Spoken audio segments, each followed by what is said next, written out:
तो पार्ट 4 की शुरुआत वहीं से होती है जहाँ पिछला एपिसोड खत्म हुआ था। हम उस किलर को देखते हैं जो अपना मास्क हटाता है, जिससे हमें समझ आता है कि वो बुड्ढे वाली मास्क पहनकर दोही को मारने के लिए गया था ताकि उसे कोई पहचान ना ले। वहीं हम देखते हैं कि उसके पास तो बहुत से लोगों के आईडी कार्ड्स थे। काफी लोगों के फोटोज उसने बोर्ड पर चिपका रखे थे जिन्हें शायद वो मार चुका था, और अब वो दोही की फोटो बोर्ड पर लगा देता है। अब ये दोही को क्यों मारना चाहता था और मैडम जू के साथ इसका क्या रिलेशन है, तो हमें कहानी में आके ही पता चलेगा। कि जब उसने दोही को मारने की कोशिश किया था तब उसने बताया था कि तुम्हारी मौत की वजह मैडम जू है। तभी उसके दरवाजे पर कोई नॉक करता है, वो बाहर आकर चेक करता है तो वो इस घर का मालिक होता है। अब यहाँ पे कुछ लोगों ने एक्टिंग प्रैक्टिस करने के लिए इस घर को रेंट पर लिया था, पर शायद इस किलर ने उन सभी को मार दिया होगा और उन्हीं में से एक एक्टर की आइडेंटिटी लेकर यहाँ पर रह रहा है। तो घर के मालिक ने यहाँ रहने वाले आर्टिस्टों के बॉस से काफी महीनों से नहीं मिला था, इसीलिए वो उनसे मिलने की बात करता है, क्योंकि वो पहले घर का रेंट कैश में उनके घर जाकर देकर आते थे और आजकल इनका रेंट कोई ऑनलाइन भेज देता है, इसीलिए वो उनसे एक बार मिलने की बात करता है। तो किलर बहाना कर देता है कि वो अभी यहाँ पर नहीं है, वो किसी बिजनेस ट्रिप के लिए बाहर गए हैं। अब घर के मालिक ने उनकी टीम के साथ इस किलर को कभी नहीं देखा था, इसीलिए उससे पूछता है कि तुम शायद उनके क्रू में नए होगे, क्योंकि मैंने तुम्हें इससे पहले कभी नहीं देखा है। किलर कहता है हाँ मैंने अभी कुछ ही टाइम पहले ज्वाइन किया। किलर तो और बात नहीं करना चाहता था, लेकिन घर का मालिक तो उसे सवाल करे जा रहा था, जिससे उसका दिमाग फिरने लग जाता है। अभी घर का मालिक किलर के हाथ में खून देखता है, उससे पूछता है कि तुम्हारे हाथ में ये खून जैसा क्या है। किलर कहता है कि स्पेशल इफेक्ट के लिए नकली खून है, हमें अगले शूटिंग में यूज करना है, और उसे बदबू भी आ रही थी, इसलिए उसे कहता है कि एकदम रियल लग रहा है, कोई देखा तो बोलेगा कि तुमने किसी को मार डाला है। पर इससे अब किलर को गुस्सा आ रहा था। घर का मालिक कहता है कि अगर डायरेक्टर आ जाए तो मुझसे एक बार मिलने के लिए कह देना। किलर अब कोई और चांस नहीं लेना चाहता था, क्योंकि घर के मालिक ने उसका चेहरा देख लिया था, इसलिए वो उसे घर की सीलिंग के लीकेज के बहाने अंदर बुलाता है और उसे भी मार डालता है। इधर तो ही मैडम जू से मिलने जा रही थी, तभी उसे कल रात किलर की बात याद आती है, तुम्हारी मौत की वजह मैडम जू है, इससे वो कुछ सोच में होती है। फिर वो मैडम जू से मिलने के लिए हॉस्पिटल पहुंच जाती है, जिनको भी आज डिस्चार्ज मिल गया था। तो मैडम जू को भी शेयर्स की वैल्यू गिरने के बारे में पता चल गया था, इसलिए वो दोही से पूछती कि आखिर इसके पीछे किसका हाथ था। दोही उन्हें नहीं बताती कि इसके पीछे सुवान थी। वो कहती है कि मैं ये सब कुछ ठीक कर लूंगी, और जो भी इसके पीछे है उसके बारे में शिन सब कुछ पता कर रही है, कुछ भी पता चलते ही मैं आपको बता दूंगी। इसके बाद दोही मैडम जू को उनके घर तक छोड़ने के लिए जाती है, जहाँ दोनों साथ में पौधों को पानी देती है। तो दोही किलर की बातों को याद करके मैडम जू से पूछती है कि क्या आपने कभी मुझसे कोई बात छुपाई है। मैडम जू कहती है नहीं। तो दोही एक और बार पूछती कि क्या आप श्योर है कि आपने मुझसे कभी भी कोई भी बात नहीं छुपाई है। हम नोटिस करते हैं कि मैडम जू के एक्सप्रेशन थोड़े से बदल जाते हैं, पर वो कहती कि आई एम श्योर, मैं तुमसे कभी कोई बात नहीं छुपाती। दोही कहती चलो फिर आपने कह दिया तो मैं मान लेती हूँ, आखिरकार सिर्फ आप ही तो हो जिस पर मैं आँख बंद करके भरोसा करती हूँ। अभी वहाँ पर जोसेओक आ जाता है, जो अपनी आंटी यानी कि मैडम जू को उसके कंपनी में इयररिंग सेल्स का रिपोर्ट दिखाता है। मैडम जू एक नजर मारकर उसे फाइल लौटा देती है। जोसेओक कहता है कि आंटी कभी तो मेरी तारीफ कर दिया करो। मैडम जू कहती कि इसमें तारीफ करने वाली क्या बात है, ये तुम्हारा काम है, करना तो तुम्हें करना ही चाहिए। जो सुन सभी हंसने लग जाते हैं। अभी दोही ऑफिस जाने की बात करती है, जोसेओक कहता है कि रुक जाओ मैं भी आता हूँ। मैडम जू उन दोनों को साथ में देकर कहती है कि तुम दोनों ही काफी वर्कहॉलिक हो, इसीलिए तुम दोनों की जोड़ी अच्छी जमेगी, तो क्यों ना तुम दोनों शादी कर लो और साथ में बिजनेस संभालो। दोही कहती है आप फिर से शुरू हो गई। मैडम जू कहती है कि इसमें क्या प्रॉब्लम है, तुम दोनों ब्लड से तो रिलेटेड नहीं हो। जोसेओक कहता है कि क्या आंटी आप भी मजाक करती हो। दोही कहती है कि इनकी बात पर ध्यान मत दो, ये मेरी शादी कराने के लिए मरी जा रही है। मैडम जू कहती है कि जब सच में मर जाऊंगी तब देखना। दोही कहती है कि गॉड इतनी जल्दी आपको नहीं बुलाएंगे, डोंट वरी। ये कहकर दोनों वहाँ से चले जाते हैं। जोसेओक भी अपना कार लेकर आया था, लेकिन वो दोही से कहता है कि मैं अपना कार लेकर नहीं आया, तो मैं तुम्हें तुम्हारी कार से ऑफिस छोड़ दूंगा। तो शायद हो सकता है कि जोसेओक सच में दोही को लाइक करता है। अब उसने सोचा था कि दोनों अकेले होंगे, लेकिन वहाँ पर तो मिशन भी थी, जो दोही से कहती कि मिस्टर गोवान ने आपकी जान बचाई और उस डेट के लिए हमें उन्हें कॉम्पेंसेट करना चाहिए। दोही कहती हाँ कभी मिला तो उसे पैसे दे देंगे। जोसेओक पूछता है कि आखिर ये गोवान कौन है। दोही कहती है कोई लड़का जिसके साथ मैं ब्लाइंड डेट पर गई थी। ये सुन जोसेओक तो शॉकिंगली कार का ब्रेक दबा देता है, जिससे ये लोग तो डर जाते हैं कि अचानक से क्या हुआ। दोही तो ठीक थी, लेकिन मिशन की नाक से खून निकलने लग गया था, इसीलिए मिशन जोसेओक को पीछे भेजकर कार चलाने लग जाती है। दोनों उससे पूछते हैं कि आप ठीक है ना। मिशन बताती है कि जब तक मैं ड्राइव करूंगी तब तक मैं ठीक रहूंगी। तो ही जोसेओक से पूछता है कि आखिर तुम्हें हुआ क्या, मेरे ब्लाइंड डेट पे जाने की बात सुनकर तुमने ब्रेक क्यों लगाया। जोसेओक थोड़ा नर्वसली कहता है कि वो क्या है ना कि तुम कभी डेट या फिर शादी की बात नहीं करती, और वैसे तो अभी तुम काफी यंग हो, इसलिए आखिर तुम ब्लाइंड डेट पर क्यों गई थी। दोही कहती है और क्या रीजन हो सकता है। जोसेओक शॉकिंगली पूछता है कि क्या तुम शादी करने वाली हो। दोही कहती है नहीं तो मैडम जू ने मेरा दिमाग खा लिया था ब्लाइंड डेट पर मुझे भेजने के लिए, इसीलिए मुझे जाना पड़ा, वरना अभी मेरा शादी का कोई इरादा नहीं है। इस पर जोसेओक कहता है कि फिर तो मैं भी शादी नहीं करूंगा। दोही पूछती है मैं भी से क्या मतलब। जोसेओक फिर से थोड़ा बहाना करते हुए कहता है कि वो क्या है ना कि तुम्हारे जैसे यंग लोग आजकल जल्दी शादी नहीं करते, जो कि आज ट्रेंड बन चुका है, इसीलिए मैं भी शादी नहीं कर रहा। तभी दोही नोटिस करती है कि जोसेओक का टाई खराब है, इसीलिए वो उसकी टाई बांधने में हेल्प करने लग जाती है, पर वो भी बांध नहीं पा रही थी, लेकिन उनकी मजाक मस्ती चलती रहती है। इधर गोवान अपने डेमन मैनुअल किताब में ढूंढने की कोशिश कर रहा था होली क्रॉस के किसी इंसान में ट्रांसफर होने का रीजन और इसे वापस कैसे हासिल किया जा सकता है, लेकिन उसे डेमन बुक में भी इसके बारे में कोई इन्फॉर्मेशन नहीं मिलती, इसीलिए वो बटलर पार्क को कॉल करता है, उसे पूछता है उसे दोही के बारे में क्या खास इन्फॉर्मेशन पता चला। तो पार्क उसे बताता है कि उसका ब्लड ग्रुप है AB+। करेंटली वो मिराई ग्रुप की सीईओ है, जिसे इंडस्ट्री में सभी लोग मिराई ग्रुप के प्रिंसेस के नाम से जानते हैं और कंपनी में उसे डेविल बुलाया जाता है क्योंकि वो बहुत ही ज्यादा स्ट्रिक्ट है अपने काम को लेकर,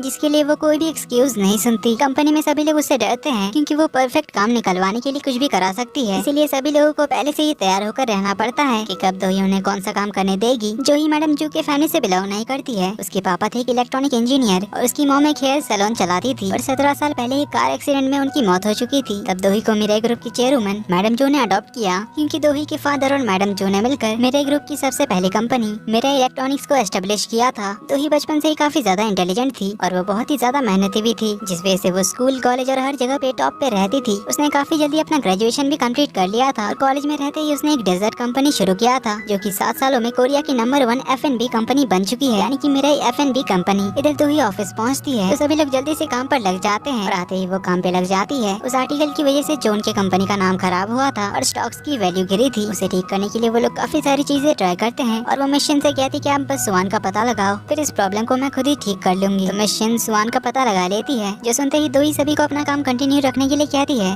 और वो सुवान से मिलने के लिए निकल जाती है। मिशन उसके साथ जाएगी कहती है क्योंकि उसे दोही की फिक्र हो रही थी, लेकिन दोही कहती है कि मुझे अपना काम खुद ही करना होगा, इसलिए आप टेंशन मत लो, मैं उस सुवान को संभाल लूंगी। इधर बटलर पार्क गुआन को बताता है कि दोही अभी कोई भी रिलेशनशिप में नहीं है, उसके पुराने रिलेशनशिप ज्यादा टाइम तक चले नहीं क्योंकि वो बस काम में ही बिजी रहती थी, तो मैं उसके बारे में इतना ही पता लगा सका। जेसन गुआन कहता है कि अब मुझे वही करना होगा जिसमें मैं बेस्ट हूँ। बटलर पार्क पूछता है कि फिर आप क्या करने वाले हो? गुआन कहता है कि इंसानों को जाल में फंसाने के काम में। इधर हम सुवान को देखते हैं जो कि नया ड्रेस खरीदने के लिए एक शॉप पर आई थी, जहाँ के मैनेजर से वो कहती है कि दोही के शेयर्स 10% डाउन हो चुके हैं, तो उसे कितने का लॉस हुआ होगा? मैनेजर बताता है कि 260 बिलियन वॉन का। सुवान कहती है कि अभी तो बस शुरुआत है, वैसे अभी मुझे उसे एक फ्लावर बुके तो भेजना ही चाहिए इस मुसीबत के टाइम में गुड लक विश करने के लिए। तभी उसके पीछे से दोही कहती है कि इसकी कोई जरूरत नहीं है। सुवान दोही को यहाँ देखकर तो हैरान होती है और पूछती है कि तुम यहाँ क्या कर रही हो, तुम्हें तो अपने कंपनी में होना चाहिए, तुम्हारी कंपनी की सिचुएशन अभी खराब है ना? दोही कहती है कि वो तो अभी ठीक हो जाएगी क्योंकि शेयर्स का क्या है, कभी अप चलते हैं तो कभी डाउन, लेकिन अगर किसी की प्राइवेट लाइफ एक्सपोज हो जाए तो उसका क्या होता है, तुमने कभी सोचा है? सुवान को बात समझ नहीं आती तो वो मैनेजर को बाहर भेज देती है और दोही से पूछती है कि आखिर तुम्हारा मतलब क्या है, तुम मुझे यहाँ ब्लैकमेल करने आई हो? दोही कहती कि मैं तुम्हें कैसे ब्लैकमेल कर सकती हूँ? ये कहकर वो उसकी कुछ फोटोज दिखाती है जिसमें सुवान किसी और लड़के के साथ थी, यानी कि उसका किसी और के साथ अफेयर चल रहा था, जो देख के सुवान शॉक्ड होती है और पूछती है कि तुम्हारे पास ये सब कैसे आए? दोही कहती है कि अगर तुम प्राइवेट चीजें पब्लिक में करोगी तो किसी के भी नजर में तो आ ही जाओगी। सुवान कहती क्या तुम मुझे ब्लैकमेल कर रही हो? दोही कहती कि अभी तो मैंने शुरू भी नहीं किया। तभी उसे गुआन का कॉल आ जाता है जो उसे कहता है कि उस एक्सीडेंट के बाद मेरी तबीयत बहुत ही ज्यादा खराब है, इसीलिए मुझे तुमसे मिलकर कुछ बात करनी है। दोही कहती पर तुम तो हॉस्पिटल में बिल्कुल ठीक थे। गुआन कहता है कि उस एक्सीडेंट का असर अभी मुझ पर हो रहा है, तो दोही उसे थोड़ी देर में एक जगह पर मिलने के लिए बुलाती है। फिर वो सुवान से कहती कि अब मैं शुरू करती हूँ असली ब्लैकमेल। तुमने आर्टिकल के साथ जो कांड किया है उसे 1 दिन के अंदर ठीक करो, कल तक मुझे मेरी कंपनी के बारे में पॉजिटिव न्यूज मिल जानी चाहिए, वरना ये फोटोज अगर वायरल हो गई तो समझ जाना मैडम जो तुम्हारे साथ क्या करेगी। सुवान उसे धमकी देने लग जाती है कि अगर तुमने मॉम को इस बारे में कुछ भी बताया ना तो तुम्हारे साथ अच्छा नहीं होगा। तो वही कहती कि आखिर तुम मुझे धमकी कैसे दे सकती हो? वैसे एक बात याद रखना, मैं मैडम जो से कभी भी कोई भी बात नहीं छुपाती, इसलिए थोड़ा सोच समझ कर काम करना, और एक बात मुझसे बिना वजह भिड़ने की कोशिश मत करना। अगर तुम्हें फाइट करनी है तो अपने भैया से करो, मुझसे नहीं। ये कहकर वो चली जाती है। इधर हम मैडम जो को देखते हैं जो कि चर्च के फादर के सामने अपनी कुछ गलतियों को कन्फेस कर रही थी। वो कहती कि मुझे पता है कि मैं मरने के बाद हेल में जाऊंगी, पर मुझे नरक में जाने से भी ज्यादा डर इस बात का है कि मुझे उसकी माफी नहीं मिलेगी, और जिससे वो माफी जाती है वो है दोही। जिससे हमें एक छोटा सा फ्लैशबैक दिखाया जाता है 17 साल पहले जब दोही के मॉम एंड डैड की डेथ हुई थी एक्सीडेंट में, तो उनकी कार की ब्लास्ट होने के टाइम वहाँ पर मैडम जो भी खड़ी थी और उनके सामने ही दोही के मॉम एंड डैड की कार ब्लास्ट हो गई थी। तो आखिर दोही के मॉम एंड डैड के डेथ के पीछे का रीजन क्या था, आगे कहानी में हमें पता चलेगा, और आखिर मैडम जो दोही से क्यों माफी चाहती थी इस बारे में भी हमें कहानी में आगे पता चलेगा। तो इसी के साथ इस पार्ट का यहीं पर होता है। वीडियो पसंद आई तो वीडियो को लाइक कर देना, चैनल पर पहली बार आए तो do subscribe and hit the bell icon. जल्दी ही मिलते हैं अगले पार्ट में, तब तक के लिए take care and bye bye.